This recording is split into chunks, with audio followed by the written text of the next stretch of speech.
y hoy día lanzamos el plan Mi Lote.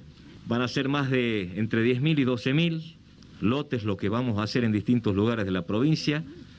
Ya se está trabajando, tenemos un banco de la cantidad de inmuebles que son de la provincia, de tierras que son de la provincia, para empezar a llevar adelante este nuevo programa de loteos que va a haber en la provincia, y lo vamos a implementar rápidamente.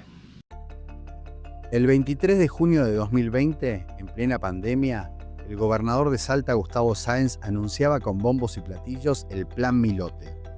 Para frenar la toma de terrenos, prometió que iba a entregar entre 10 y 15.000 lotes con servicios a las familias más necesitadas, antes de finalizar su primer mandato, el 10 de diciembre de 2023.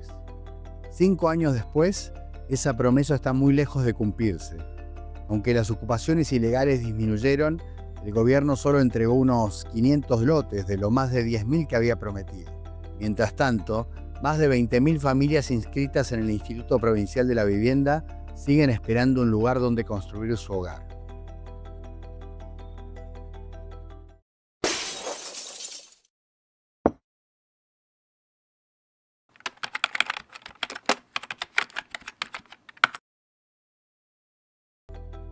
¿Fue una promesa impulsiva o una estrategia desesperada para frenar las tomas? Lo cierto es que el 1 de agosto ya estaba lista la plataforma de inscripción y unos días después, el ministro de Infraestructura, Sergio Camacho, aseguraba que ya se estaba trabajando en los planes de urbanización. Dimos inicio a la primera etapa, que es la inscripción, la que va acompañada a su vez de todo el trabajo de gabinete que denominamos en términos de avanzar ya con la no inundabilidad, los proyectos de urbanización de los distintos lotes que están bajo dominio de la provincia y bajo dominio de los municipios desde el punto de vista de la posesión de los terrenos. Lo que ocurre ahora es que hay una recepción, un pedido de recepción en cuanto a la inscripción, y luego el IPB, mediante una devolución de mail, confirma un horario y un día para una presencia física llevando toda la documentación, salvo aquellas personas que sean ocupantes ilegales de los lotes, tanto aquí como en el interior de la provincia, que de ninguna manera tendrán acceso ni posibilidades de estar inscritas. Casi 5 años después, solo se han entregado entre 500 y 1.000 lotes, la mayoría de los cuales no son productos de loteos desarrollados por el Estado, sino que tienen que ver con la recuperación de terrenos que nunca fueron ocupados por sus adjudicatarios. Así lo reconoce la secretaria de Tierra y Bienes y ex coordinadora del Plan Mi Lote, Silvina Áviles.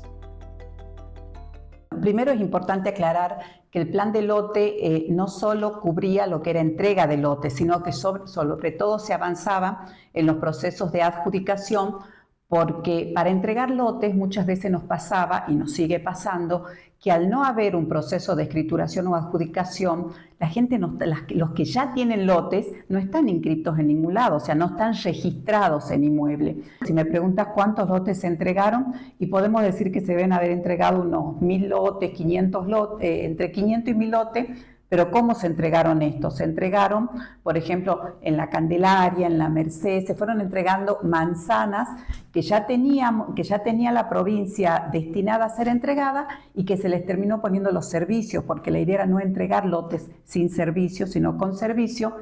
Y después permanentemente estamos entregando, pero en un proceso en el cual no hacemos la gran entrega, sino que recuperamos terrenos que se lo han ido entregando a distintas personas y que no los han ocupado.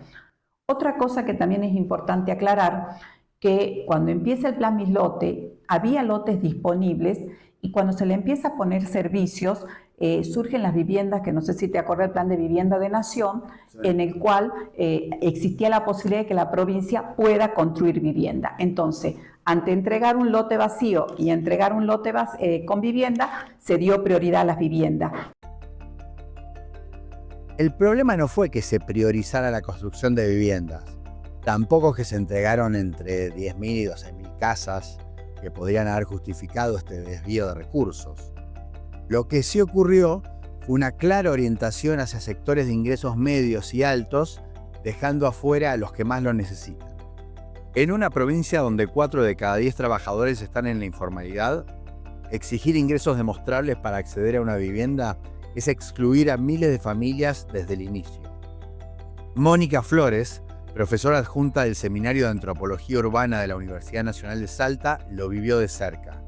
Durante la pandemia, censó a más de 600 familias que habían ocupado terrenos en la zona sur de la ciudad. Así describe la política de viviendas del gobierno provincial. El Estado también, las políticas que tiene para dar solución al tema de la vivienda está focalizado más en un sector medio que tiene ingresos estables, que puede pagar mínimamente una cuota. Y bueno, en el caso del asentamiento Parque La Vega, muchas familias vivían del trabajo informal, de la venta ambulante, no llegaban a cubrir un ingreso mensual muchas veces y bueno, esa condición de la precariedad del trabajo también está muy relacionada con la cuestión de la vivienda, ¿no? Juan Martín Biela, presidente de la Cámara Inmobiliaria de Salta, también señala los obstáculos para desarrollar loteos populares en la capital y sus alrededores. No tenemos lugar para dónde crecer. Ese es el problema que tiene Salta. Todos dirán, no, bueno, pero la circunvalación, bueno, San Lorenzo Chico se llama San Lorenzo Chico porque es el municipio de San Lorenzo particularmente. Y todos esos desarrollos fue destinado para la clase media alta. Entonces tenemos muy pocas fracciones para hacer desarrollos. Y además tenemos muy pocos servicios. Porque de ahí tenemos que plantear la gran Salta, cómo crece. Y vos para plantear un desarrollo que ya lo tiene el mismo San Lorenzo Chico, necesitas agua, cloaca, energía, gas. Y esos servicios en este momento no están disponibles, ¿no? Los pocos terrenos disponibles en la Gran Salta se destinaron a viviendas para sectores acomodados o se entregaron discrecionalmente a instituciones privadas. Una investigación de Radio Nacional Salta reveló que en los últimos 15 años el Estado provincial cedió más de 153 hectáreas de terrenos públicos a clubes, iglesias, colegios, cámaras empresariales y sindicatos. Eso equivale a más de 7.500 lotes de 200 metros cuadrados que podrían haber sido adjudicados a familias sin techo. El problema de fondo, bueno, siempre queda como sin resolver, mientras que la discrecionalidad también de las políticas estatales respecto al uso del suelo, bueno, acá en Salta, en ese caso, por ejemplo, al frente había un predio que se le había otorgado a la iglesia para que construya un colegio, mientras, bueno, el fin social que tiene, digamos, el Estado para resolver, también a veces, bueno, en estos casos es medio inequitativo. Mientras tanto, miles de familias esperan. El Instituto Provincial de Vivienda tiene una sola base de datos que incluye a todas las familias, las de clase media que aspiran a tener una vivienda y las de sectores de menores ingresos que quieren un terreno. Así que es bastante difícil determinar cuántas familias están anotadas solo para el Plan Milote. Sin embargo, la suspensión de fondos para la construcción de viviendas por parte del Gobierno Nacional permite suponer que la mayoría de estas más de 20.000 familias inscritas esperan un lote donde poder edificar su casa. Para el lote, ahora aumentó el número, pero aumentó el número porque se les da la opción y porque no se van a construir en los próximos años, por lo menos en lo que vamos ahora a vivienda, porque no hay ningún plan de vivienda. Entonces estamos trabajando con el IPB a los fines de poder entregar lotes con servicio. Entonces ahí aumentó la inscripción en los lotes y hay entre 20.000, 25.000 inscriptos. Uno de los principales motivos era que, bueno, por las vías que el Estado propone, que sería hacer las carpetas, llevar el seguimiento de cada uno de los requisitos que piden, bueno, muchas familias planteaban que están años y años esperando la respuesta del Estado y nunca logran solucionar o acceder a ya sea un lote, porque tampoco eran que pedían viviendas, sino simplemente un terreno para tener la posibilidad de hacerse ellos la vivienda. Y que la espera se dilata tanto mientras la necesidad es imperiosa, ¿no? O sea, el tema de los alquileres que suben, no se pueden pagar los alquileres. Las familias que alguna vez accedieron a una vivienda social, hablemos de la década de los 80, los 90, ya los hijos tienen sus familias y comentaban casos de que conviven en una casa de 3 habitaciones, 3 familias, una familia en cada habitación con un baño. Claudia Álvarez tiene 34 años y alquila un pequeño cuarto en Villa Mitre. La falta de espacio y los alquileres impagables la empujaron a tomar tierras varias veces. Siempre fue desalojada. La última vez, el 13 de abril pasado, en el barrio Las Colinas. Acá vivimos 6 integrantes, mi marido, yo, mi hijo, mis 4 hijos. Mi hija tiene 15 años, ella tiene retraso mental leve. Acá es donde cocino, comemos acá. Y acá, bueno, es una separación, el ropero. Y acá atrás del ropero está la cama que dormimos con mi marido. Y acá, en esta separación, ya duermen mis hijos. Acá lo más chiquito. Y allá mi nena que es especial. Y acá mi hijo el mayor, que tiene 17. Mi marido trabaja en negro, en un lavadero. Yo no salgo a trabajar porque tengo mis 2 hijos más chicos que tienen 5 y 7 años. El alquiler estábamos pagando 70. Ahora el señor nos dijo que el mes que viene ya va a 90 y el próximo mes me dijo que va a ser 100. Y de ahí va a seguir subiendo hasta fin de año y sí o sí le tengo que entregar la pieza. Me dijo que desocupe hasta antes de fin de año. Y bueno, la verdad que me resulta muy difícil encontrar alquiler, menos con la plata que tenemos, que yo no puedo salir a trabajar, y mi marido que trabaja en negro y a veces trae, a veces no trae. Con eso nos mantenemos el día a día para darle comer a los chicos. Y bueno, no sabemos qué hacer, porque los alquileres encima te piden recibo de sueldo, garante y mes de depósito, y nosotros llegamos sí o sí para el mes que es que vivimos y no para el depósito. ¿Cómo fue que llegaste a pensar en la posibilidad de asentarte en un terreno? ¿Cómo se dio eso? Y bueno, eso se corrió de boca en boca y llegó a mis orejas, y bueno, me animé a ir a ver si puedo agarrar, y bueno, la policía nunca deja, siempre te está sacando. Igual no fue la primera vez que yo fui a querer agarrar un terreno, también fui a la parte de solidaridad, y ahí los policías sí fueron muy agresivos y golpearon a las mujeres, a los hombres, le arrebataban los chicos de los brazos. A mí me metieron un disparo en la pierna, en la entrepierna. Ocupar tierras fiscales o comprar terrenos con papeles irregulares se volvió moneda corriente en las últimas décadas. Frente a la inacción estatal y la falta de terrenos a un precio accesible, muchas familias se asentaron en lugares que no son habitables. Terrenos inundables, a la vera de los ríos, cerca de basurales. Así fue que creció la zona sudeste de la ciudad de Salta. Si una familia del sector más popular quisiera conseguir terrenos en Salta, ¿de cuánto estaríamos hablando? Y vos partís de 12, 15 mil dólares en urbanizaciones alejadas del centro, ¿sí? Te puedo decir Las Victorias, que ya es en el límite con Cerrillo, o en la zona de Los Olmos.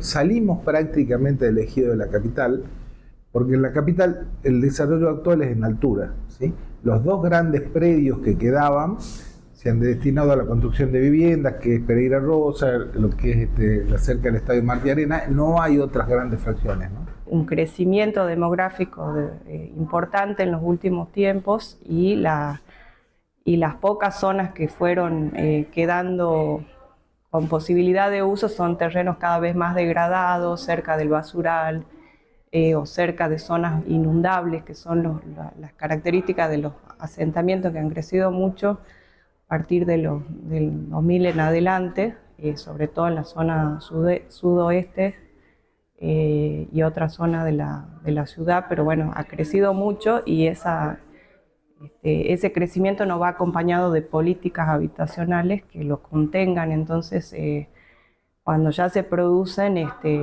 bueno, genera toda una tensión y una conflictividad, obviamente, porque están, hablamos de familias enteras que están viviendo en esas condiciones y bueno. San Justo es uno de esos barrios. Allí vive Marilú desde hace 8 años.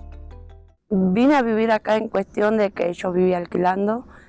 vi el terreno, decidí comprarlo, porque no me metí, lo compré. Nosotros tenemos al otro lado río, sufrimos mucho situaciones de robos, la policía aquí no baja 2 horas o 3 horas después que pasó todo. Ambulancia es imposible que lleguen, se inundan las calles. Sufrimos muchas cuestiones aquí. Hay un sector que es San Justo 4, que también tomaron terreno ahí porque las personas no tenían a dónde vivir. El río creció, se llevó como unas 4 o 5 casas. Acá este río cerré porque tanto como no entran a robar por adelante, no entran a robar lo de atrás, que sería la pertenencia de Cerrillo. De ahí también vienen muchachos que se cruzan el río y entran a robar. Yo tengo una hija con discapacidad y tuve que cerrar todo porque vivimos 5 mujeres y por miedo tuve que cerrar todo. Y el río ese se inunda cuando llueve fuerte, ya no comió mayoría de parte, no tanto como a mí, sino como a todos los vecinos que estamos viviendo en esta parte del río. El río arrasa con todo, y el relleno que nosotros le pusimos se lo comió. Yo creo que tengo así un espacio y si sigue comiendo me entra el agua a mí. El Plan Milote debió ofrecerles a todas estas familias una salida, pero terminó siendo un decálogo de buenas intenciones, sin mayores resultados que la regularización dominial de terrenos que ya existían.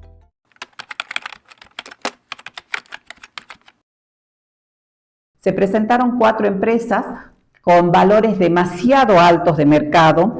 Cuando ellos hacían la oferta y nosotros comparábamos, algunas ofertas duplicaban el valor de lo que ya estaban vendiendo los privados en esa zona. O sea que la provincia en realidad iba a tener que invertir, iba a tener que poner servicio, iba a tener que terminar vendiendo en cuotas como se venden los lotes, y a valores superiores de los del mercado, lo que significaba una gran pérdida para la provincia.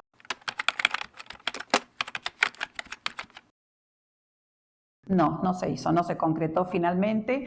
En vez del fideicomiso empezamos a trabajar, que en algún momento también fue idea de Sergio Massa, el tema que charlamos recién, de tratar de que los particulares ofrezcan sus lotes, darles servicios y poder trabajar. Pero el fideicomiso en sí no avanzó.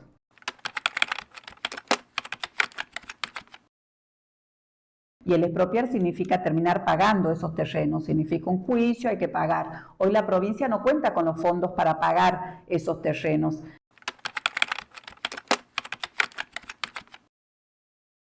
Se sigue trabajando, IPB incluso tiene un proyecto para hacer sobre el INTA. Una parte puede ser para vivienda, otra parte puede ser para terreno, no está totalmente definido, pero siguen las negociaciones con Nación en el marco también de esta deuda que Nación mantiene con provincia.